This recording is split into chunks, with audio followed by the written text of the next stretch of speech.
yachtsman designs plastic-consuming boat to clean the world's oceans.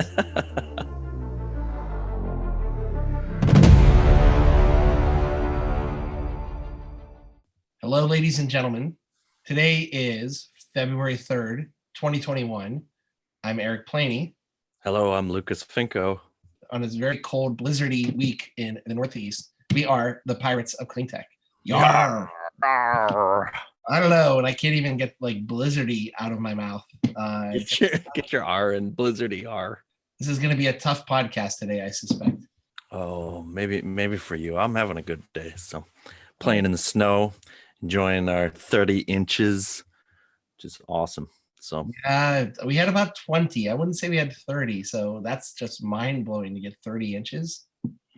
Yeah, there's a guy who lives like a couple blocks from me that's an NWS reporter, and he booked 29.3 inches, I think, of snow. So we have a driveway that's a little bit of a hill, as you know, and I have an electric, trying to be green, I have an electric snowblower corded.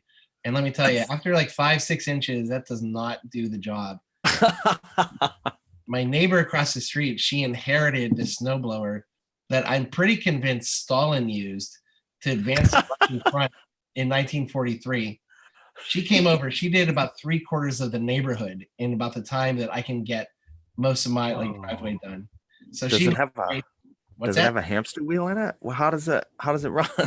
It's just I don't think it's a Craftsman. I can't remember what brand it is. It's just one of the larger horsepowered gasoline snowblowers that just gets the job done. Oh, okay. So before we get into it, I do want to say something, a shout out. 5 minutes from my house in the Hudson Valley, I have a fantastic local brewery called Ober Creek. It is part of a farm that is over 300 years old. And I am drinking the Retention microbrew. And I think we have cameras freezing, so I'm not sure if people can see it right now. But this is a fantastic brewery. It was rated nationally as a top 10 microbrewer in the United States last year by some beer magazine. Don't ask me which one.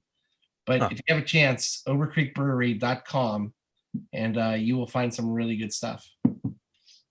Yeah, and I'm drinking my current favorite, which you guys have all seen, the Weyerbacher Mary Mugs, which is excellent. I love it. So yeah, I'm trying to get a little variety going, right? Because the refrigerator is starting to get down to like the mass-produced stuff only. So I'm going to try and sneak in a good microbrew here and there. Yeah, I have some Omegang from Cooperstown, but maybe we'll have that next time. So last week was just mind-blowing for both Lucas and I with our rock star guest, Neil Chatterjee of FERC, Federal Energy Regulatory Commission. He was candid, he was honest, he was hilarious. Something you don't get really out of a government official these days. And so hats off to him. Talk about the spirit of bipartisanship. Really looking out for the best interests of what he believes is a green energy future. So hats off to him, hats off to his staff for arranging, and to you, Lucas, for really having it together and getting the invitation out to him. Yeah. Well, I was really happy when the staff approved him coming on. So he was great. He really was a great example of how, honesty and integrity and conviction and doing what's right still exists in the world. And that he was able to make such changes at FERC to help accelerate the clean energy transition. It was just great to have him on, to hear what he has to say, to hear how he thinks. So it was just great to have him on. And yeah, he was really fun. He was great. And you know what? After Lori, for our first guest, talking offshore wind, which is super hot topic right now, and Neil, we decided this week we're going to go without a guest, do some catch up on some articles. And then the rest of the lineup of people we've invited and accepted for the rest of season 3 is shaping up phenomenally. So really happy about that. And it really goes to the fact that we're pulling in 2,000 viewers or listeners per episode. And, thank you to our listeners, because you guys are energizing us in so many ways. So really want to say thank you. Yeah. Feel free to leave comments and feedback for us. We definitely read it. We see it. And we appreciate it. So let us know what you think. And 7 or 8 people that actually watch us on YouTube instead of listening on the podcast. Why, God, why are you actually looking at the two of us? I wouldn't. But thank you, everybody. We're having a lot of fun. And let's get to the articles, right? You can enjoy my beautiful sunset over New York City. I mean, come on. I'm really enjoying this beer, by the way, after a very tough day in the virtual. Oh God, I'm so jealous. It looks so good. Oh, You know what we're gonna do in the summertime when we're COVID vaccine? We're gonna tape an episode from the brewery. ooh, can we? They would let us in a heartbeat. I'm sure they would. So, okay, who's first? Am I going first? Or you going first? Yeah, you're going first. So it's time to bring up the big news in the world of electric vehicles. There's been so much activity just in the last 24 hours, but this is from last week. A lot of talk about this. This one, I'm going with the Detroit Free Press, where one of their longstanding auto reporters, Mark Phelan, is just a great guy. This is an article by his colleague, Jamie LaRue. This is from January 28th. General Motors hopes to eliminate gas vehicles, have all electric portfolio by 2040. And actually, the story is that they're really going to try and be all electric by 2035, but be completely net zero, Lucas's favorite term, I believe, by 2040. There's their new logo, if anyone's looking online. This is really fantastic news because this is kind of like the ultimate confirmation. It's one thing when a startup goes big like Tesla and has crazy valuations and becomes hipster-friendly electric vehicles that starts creating the trend. But when General Motors, one of the 5 largest, I believe, auto companies in the world, one time the largest, comes right out and says, that's it, we're on board, we're going all electric, then things have changed. And this is complete and utter validation and a salute to all of those who have purchased electric vehicles already to create the catalyst effect that drives General Motors to a greener world, as this article says. Article is really good, not too much more detail on that. But, you know, when we're talking about GM, we're talking about significant news. So, Lucas, any thoughts? Yeah, so it looks like, let me see if I get this right. So by 2035, all of their light duty vehicles, so consumer vehicles, are going to be zero emissions. And then 2040, 100% of the portfolio will be fully electric. So that includes heavy duty industrial trucks and the like. So yeah, this is huge. I don't see anything net about this. Of course, they didn't talk about, they do say that, you know, emissions from the tailpipe account for 75% of the company's emissions. So they have to work on the other 25%. But yeah, this is great. I love this. VW has done something similar. You know, they invite the rest of the industry to do the same thing. I think it's very wise. It's exactly where we need to go.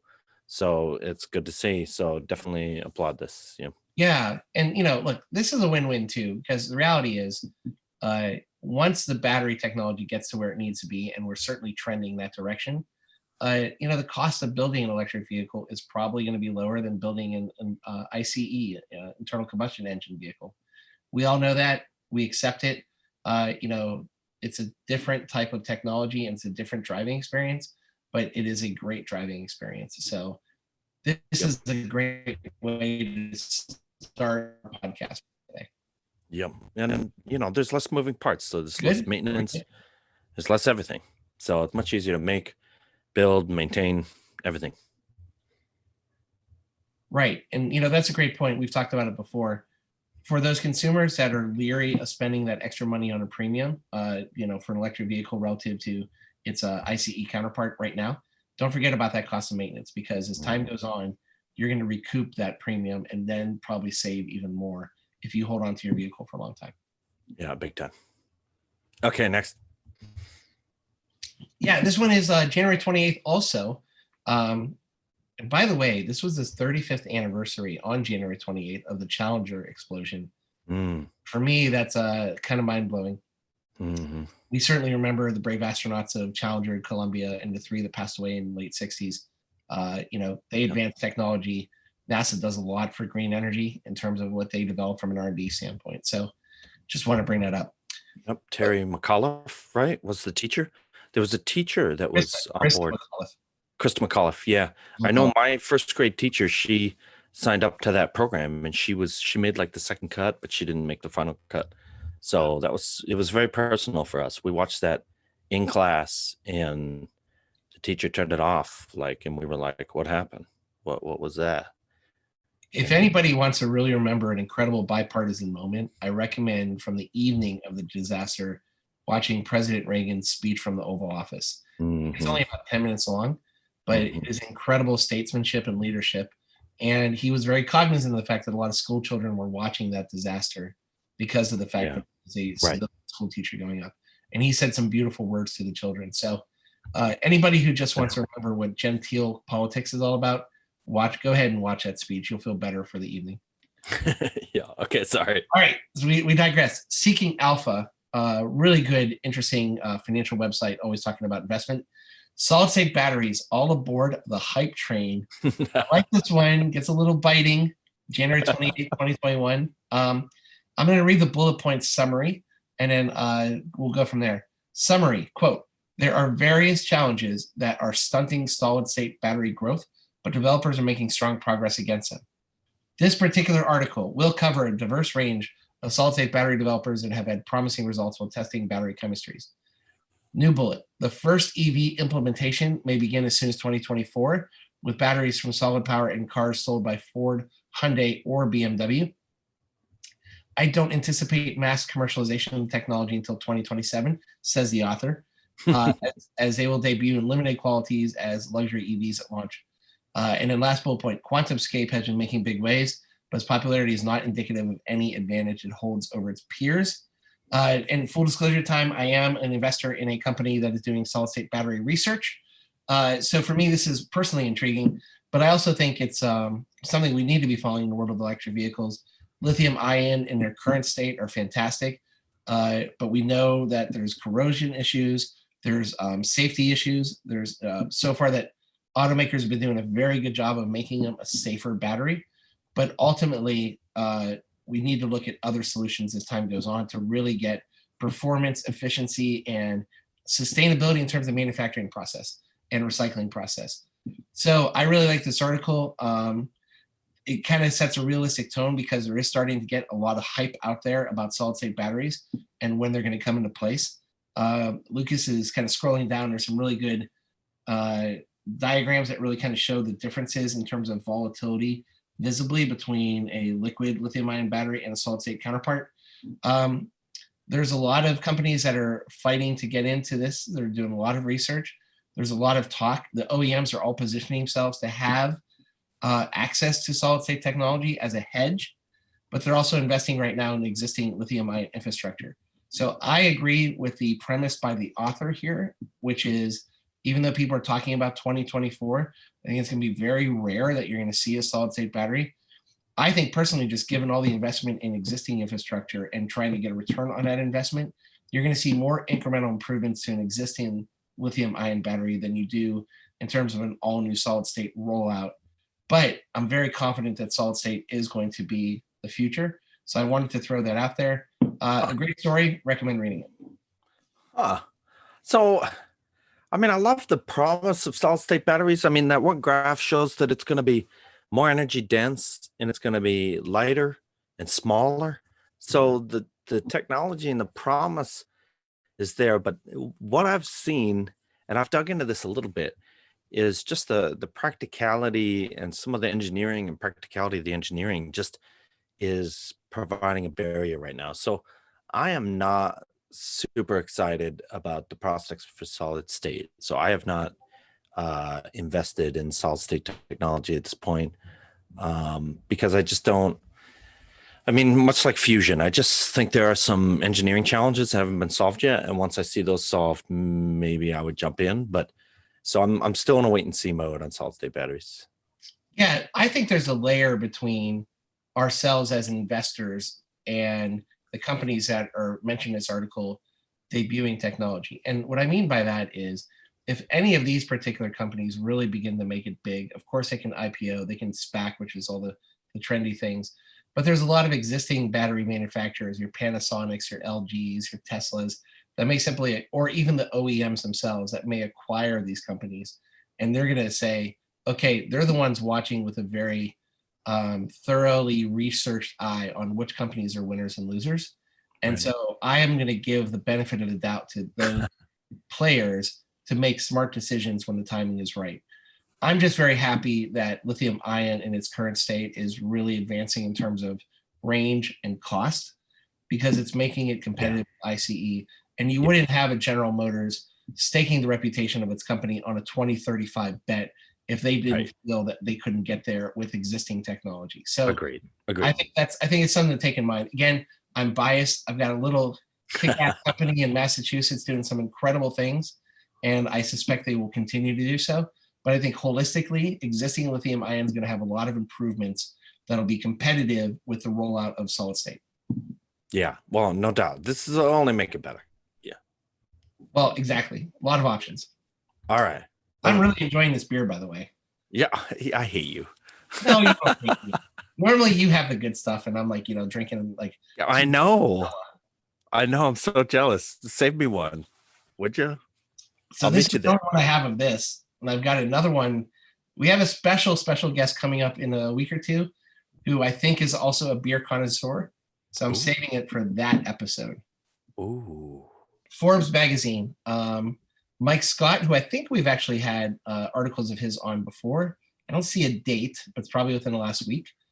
Companies defy. Oh, there we go. January 30th. Companies defy pandemic to sign up for most ever clean energy deals. Let me repeat. Companies defy pandemic to sign up for most ever clean energy deals. Yes. And for those of you not on video, like Lucas is just going crazy. Like he just hit the Moneyball game winner yes. in days. But subtitle, corporate PPAs hit new record despite pandemic as new markets and sectors embrace renewable power contracts. And it's another great feel-good read. There's nothing new and innovative in the article, except for the fact it's just coalescing. It's like Lucas's week one where he did his Power 9 feel-good stories for 2020. This is very similar. Scroll down a little bit because I just want to hit maybe a couple of the highlights. But here's one. New figures from Bloomberg New Energy Finance show that more than 130 corporations in sectors ranging from big tech to oil and gas purchased 23.7 gigawatts renewable power. Much more than Back to the Future's 2.21 gigawatts. Yeah. This is an increase of 18% from 20.1 in 2019 and 13.6 in 2018. I mean, this is really amazing. Yeah. Amazon itself, of course, announced 35 separate clean energy PPAs from 2020 for a total capacity of 5.1 gigawatts. Yeah. So, I mean, again, corporate leaders, utilities, everybody is coming together, and these PPAs are really good in terms of providing visibility for large-scale financing of large projects. So the train is out of the station. It's moving forward. A couple other graphs here about corporate PPA and volumes, from going back from 2010 to 2020. It is total hockey stick growth. Huge, It's America, it's EMEA, and it's APEC. APEC a little bit behind the competition, but right now, America and Europe is just doing some incredible large-scale stuff. So another feel-good story. Yeah, this is great. I was going to talk about the U.S.'s largest solar installation going in Texas, which we've talked about before. We love Texas. And it's over a gigawatt, a single installation of solar panels, gigawatt. And a lot of those PPAs were purchased by these companies that they're talking about, Google or Alphabet, whatever you call it, AT&T, et cetera, to meet their clean energy goals. So really cool to see this. Even this exponential graph has a little dent from COVID. So I'm confident that it would have been way higher. We would have had a true hockey stick here. So 2021 probably going to knock it right out of the park. It's going to be an even better year. I'm super psyched. Yeah, especially because we've talked about Europe.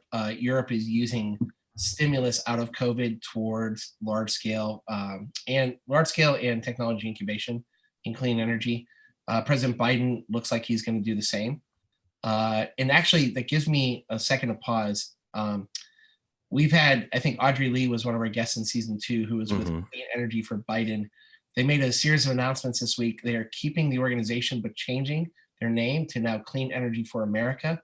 I really applaud them for that, because whether or not you voted for President Biden to be president of the United States, changing it to Clean Energy for America makes it even more bipartisan. Yeah. And for those Republicans that were apprehensive to join because they didn't want to go down a political mind, they don't have to now. This is really a bipartisan initiative to bring green energy to America. So check out Google Clean Energy for America, and feel free to sign up where you can. Yep. Clean energy is, everybody wants clean energy. It's bipartisan. Yep. Yep. So is this I think my last story? I have one more. Yep. All right. This one is The Guardian, a British newspaper, tabloid, if you will. I won't say tabloid, but they get complimented by saying tabloid. UK electricity from renewables is outpacing gas and coal power. In 2020, wind turbines provided almost a quarter of electricity, and in EU, renewable energy outperformed fossil fuels. So another great feel-good story. Nothing too new, unsavvy, but I think this is important because we've talked a lot, of course, about Germany being the leader. Germany had a couple days over the last couple summers where almost all their electricity was generated from wind and solar.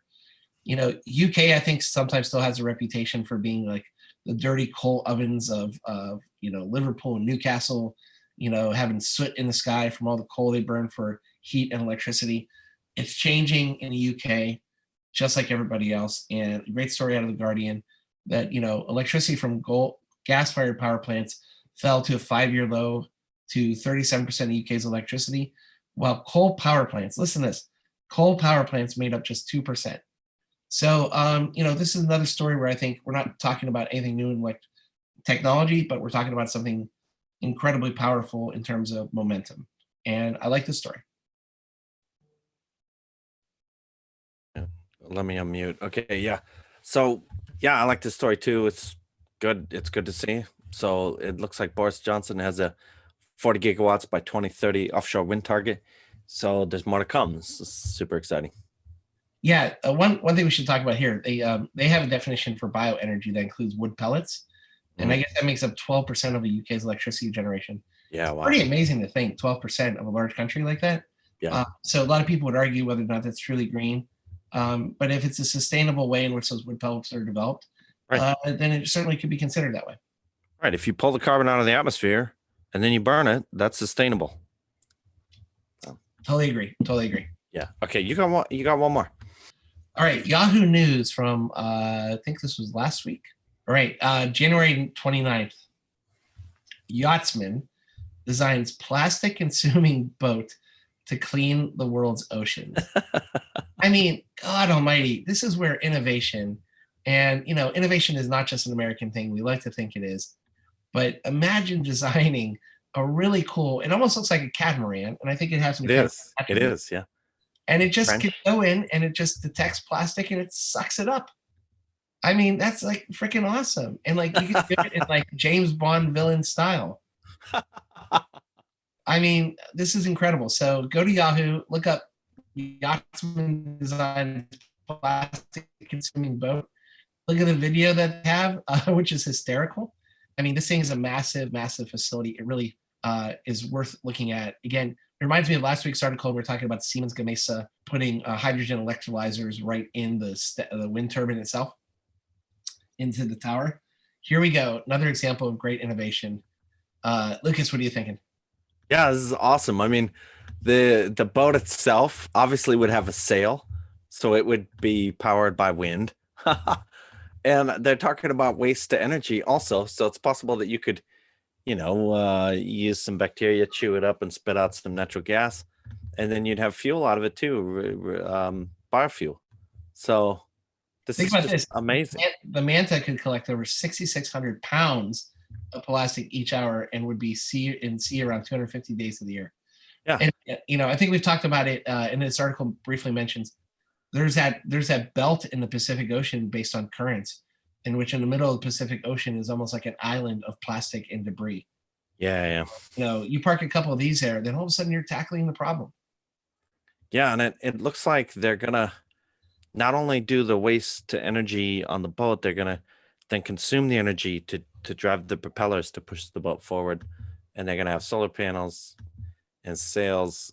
Somebody really thought this through. I really like this. This is cool. Exactly. So those are my articles. Quick, to the point, more celebratory than anything. But in terms of innovation, we got a boat that's going to go around and suck the plastic out of the oceans. Yeah, that's pretty cool. All right. All right, I'm up, right? I'm next. You're up. I'm going to be drinking while you're talking. All right, cool. So there's a new study out from California. This is from Utility Drive. They covered it. They explored several different scenarios, and they found that the U.S. has multiple affordable paths to net zero emissions. We'll talk about that later. By 2050, according to this California study. This is from Utility Drive. This is February 2nd, which is yesterday, by Emma Penrod, sorry. So they found that achieving carbon neutrality by 2050 is surprisingly feasible. Wow. Costs running $1 per day per person.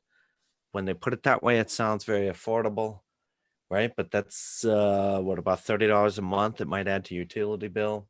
Just 0.4% of US GDP, which I've talked about before, that, I'm not going to get into it.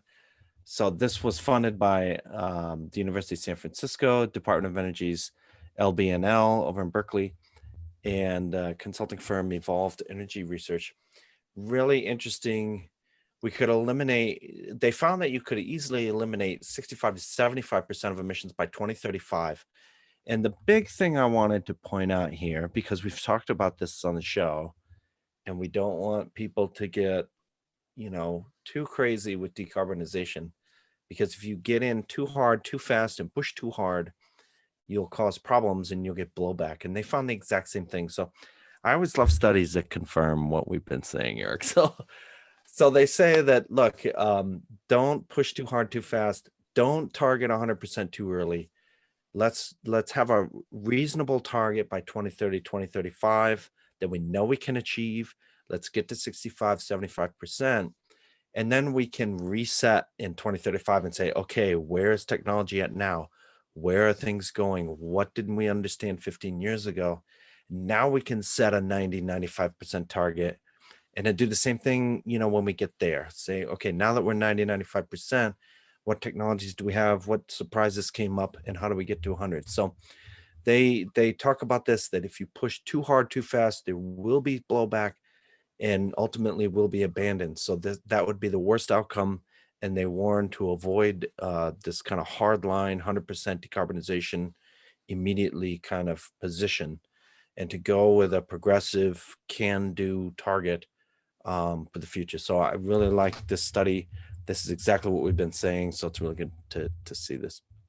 I feel like people are listening to us and they're writing academic papers based upon our opinion. I know. Go Berkeley.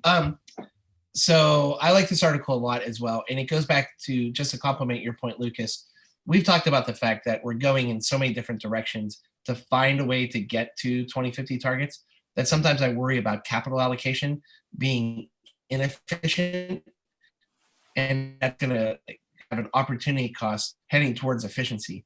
What I've picked up from this story is, let's all just be a little bit more patient and methodical, and you're going to be making smarter decisions, not in the short run, but in the medium and long run. And that'll help us get to 2050. So I like this story a lot. Yeah, really good study. I haven't read the study itself, but everything sounds in line to me. So that was good to see. Okay, it's rant time. I'm going to go on a rant here. I got a couple rants today. So this will be fun. So this is from E&E News on renewable energy from David Ferris, published Monday, February 1st. Biden wants solar jobs. People may not want them. Okay. Are you sitting down? I got to call BS on this one. I think this article is total BS. E&E News should be ashamed of themselves for publishing this. Okay, so here's what they're saying. It's heavy work. You have to get up on ladders. You have to drive long distances. It can be exhausting work. Okay. Calm down. Anybody who's worked in a coal mine, anybody who's worked in any kind of a mine, anybody who's worked in any kind of a factory, 20, 30 years ago, has had much harder work than installing solar panels on a roof. Yes. These are the kind of jobs that those people want. These are nice jobs compared to coal mining. Are you crazy? Come on, no. This is a terrible story. I had to call this out. You know what? First off, I 1,000% agree. I worked one summer in a steel mill in Ohio during college. It was a nice, easy steel fabricator. It was nowhere near the conditions that my dad and my uncle worked for 40 years in a steel mill. Yeah. And they never complained about their jobs. Yep. Never complained. And I agree 100%.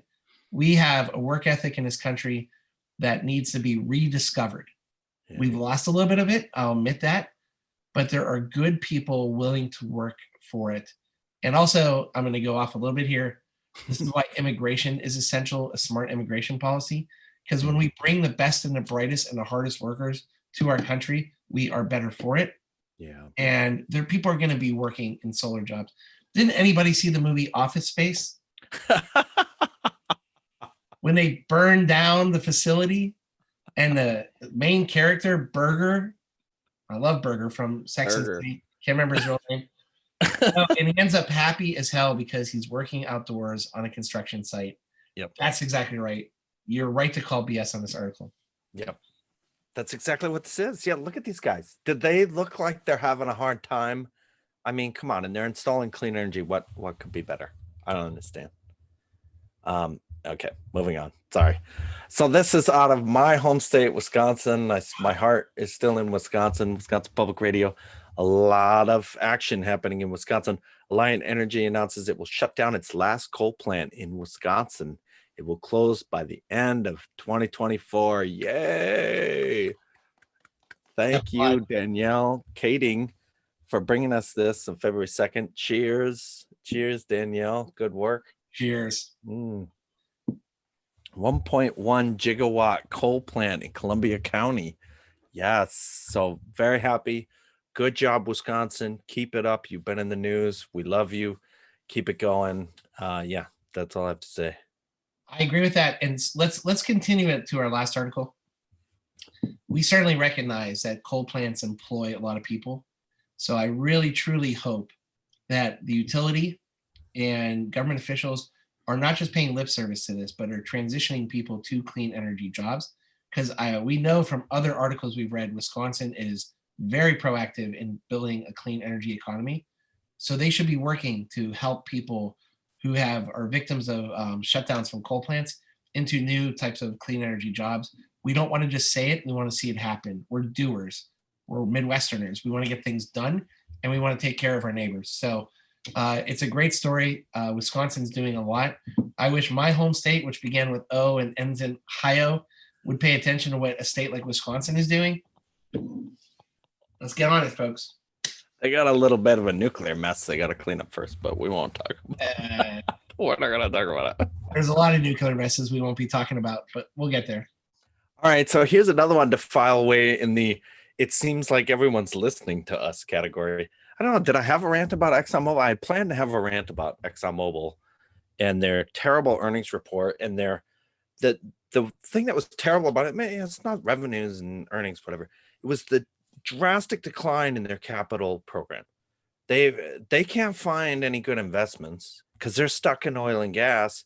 And so as a shareholder, I'd be like, hello, invest in clean energy. There's plenty of capital investment opportunities there. And so finally, this is published Monday, ExxonMobil is forming a business unit to focus exclusively on lowering carbon emissions. Yay.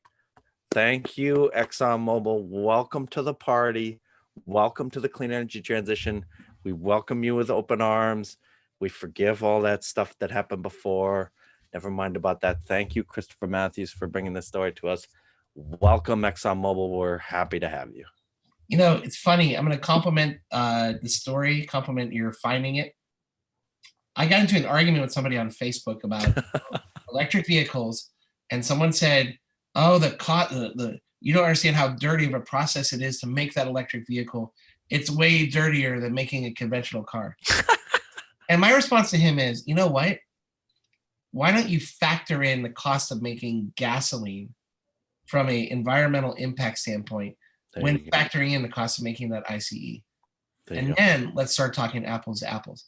Yep. ExxonMobil, by forming this unit, is telling me that they will be looking at solid state battery companies. They will be looking at other types of battery companies, because if you think about it, that's the same business line that they're existing in, which is propulsion of the vehicle itself. Yeah, I think these were mostly carbon capture, but it's still renewable. So I'm very happy. I think the oil and gas industry, yeah, and you're right on that. But I do think the oil and gas industry is going to be looking at green hydrogen. I think they're going to be looking at batteries. They're going to be looking at offshore wind, like we saw today. Huh, Congratulations, BP, for getting back into offshore wind there you with go. a large acquisition. Those wind turbines going up in New York State are going to be BP wind turbines, and I'm very, very happy to hear that. Cool. Yeah, that's really cool. So, all right, I just have one more I'm going to try and sneak in here. There was a really excellent article from last month. This was in Green Biz by Tom Kurz and John Feldman. 7 things to know about renewable natural gas. They did kind of a deep dive. Oh, there they are. There's their pictures. That's nice. Um, they did a deep dive on kind of renewable natural gas, what's out there, how good is it, what does it mean? Really cool, really interesting. I'll kind of get to the point here real quick. Sources of renewable natural gas. This was really neat. If you got to go to greenbiz.com, look up this article. You'll see a map of the US and all of the feedstock locations for renewable natural gas. Really interesting. Landfill is number 1 at 67 sites. There's one right outside of New York City. Actually, it's right by the train. So if you take the train in New York City, dairy manure. Look at Wisconsin is the capital of dairy manure for renewable natural gas. Again, I love you, Wisconsin. And swine manure, obviously. And you'll see that actually animal waste is a fantastic source of renewable natural gas. And then what are the carbon impacts they actually estimate here? What carbon intensity by process for natural gas. And you can see animal manure wins huge. The carbon intensity is massively negative, which I find very interesting. And also food and waste. And so landfill is not as much. So I'm a little confused as to why that is. It almost is the same as pulling it out of the ground. So I don't know their methodology here. That doesn't make sense to me. But um, well, I guess maybe because if you didn't pull the natural gas out, it would stay underground, but it's gas, it gets out. So I Right. don't know. So I don't know. So this is great. I just wanted to bring those 2 things up. This is really cool to see some, if you really want to know, hey, what is RNG all about? What is it really? Where is it? Then this is the article for you. It's a great story. I guess kind of connecting dots to what we just talked about a few minutes ago. Some of these extraction sources, if you will, of renewable natural gas, I'd really like to see a true ROI analysis on them, to Yeah. determine whether or not these are effective uses of aggregate capital flow into these types of companies to get to our 2050 target. Not saying we shouldn't explore them. And there will be companies that will be taking some risks, and there'll be capital that will be following and also taking that risk. But I do want to be cognizant that some of these seem to be not scalable enough in the United States, where I think a lot of capex would go into it. Whereas I think capex can go into alternatives to renewable nat gas for the same end usage. A great story. I'd like to put it in a different context. Yeah, they do address that here too. Sorry, I was going to talk about this too.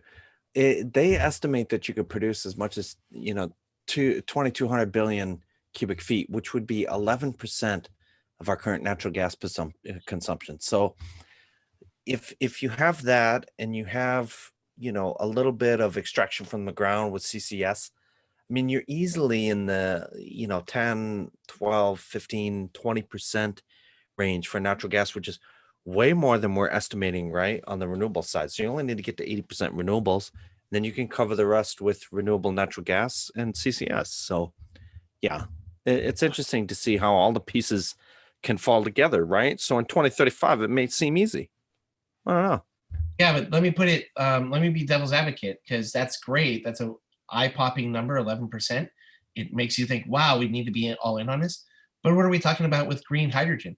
Green hydrogen could be 20% of a gas-powered power plant, right? And if the cost and efficiency of making that green hydrogen are less than what it takes to extract these different sources to make green renewable gas, Yeah. what's ultimately better? Yeah. Yeah. Well, luckily we have the invisible hand to take care of that for us, We right? do, and you know what? I think what I'm gonna do. I think what I'm gonna do after the show's over is go back to the Princeton study that we looked at year end, That's a good point. and see what they say about that. I want that to be my Bible, and I'm not utilizing it enough. They're not done yet. that was only preliminary. So we'll see what the final report looks like. Yeah, fair enough. Fair enough. So, and when I say Bible, I don't want all the nuns who beat me as a child in my Catholic grade school to be turning in their graves. It's not that Bible. Another Bible. I still have scars, mental and physical. You want to get on the couch, Eric? Or what? Oh man, some of those nuns. I mean, they were taller than me in the first grade. Or I was taller than them in the first grade, and they could whip you around like nothing. Terrifying. Inappropriate. Oh my goodness. Well, except for, I thought it was a good episode. We kind of did a little bit more celebration, at least my articles. I think Lucas found some innovation in his articles. Oh yeah. But together, again, it's just positivity, to use I feel like I'm using a George W. Bush made up word. But, Potato. The strategery is working. Great articles, and we're going to keep up with it. I think we have some really good guests coming in the next couple weeks, potentially talking about energy efficiency, talking about automotive, talking about ESG and capital markets. These are going to be a lot of fun, and so we're going to keep you up to date as best we can, while I'm making Lucas jealous about my fantastic microbrew. Oh, unbelievable. And okay, obviously, so if you want more of our content, you can click subscribe on YouTube. If you found us on YouTube, you can also click the alarm bell, and that'll give you the notification on your phone when I post the new videos, which is what I do because I want to know when they're out. And then also we're on your favorite podcast site, so you can find us there, search for Pirates of Clean Tech, click follow or subscribe, and then you get notified when our podcast gets posted. Yep, and we are on Twitter at Clean Pirates, and I'm actually being an active manager lately of using it. We'll refer to the episode and the articles. Can't say thank you enough to everybody. Of course, I do have to say the views and opinions expressed by Lucas and I are those solely of ourselves and not necessarily of any organization we are affiliated with. That's true. Wow. That, a lot going on, right? Yeah. But honestly, to our viewers, thank you again. Thank you for all the feedback, especially on our guests, Lori and Neil, episodes 1 and 2. Wow, we really kind of knocked the cover off the ball and setting the bar higher and higher. And I'm telling you, we're going to meet that bar. So please send us any feedback to us directly or to our social media sites. And we're good to go. Yeah, arg matey. Arg matey. So with that, I'm Eric Planey. I'm Lucas Finko. And we are Pirates of Clean Tech. Arg. Arg.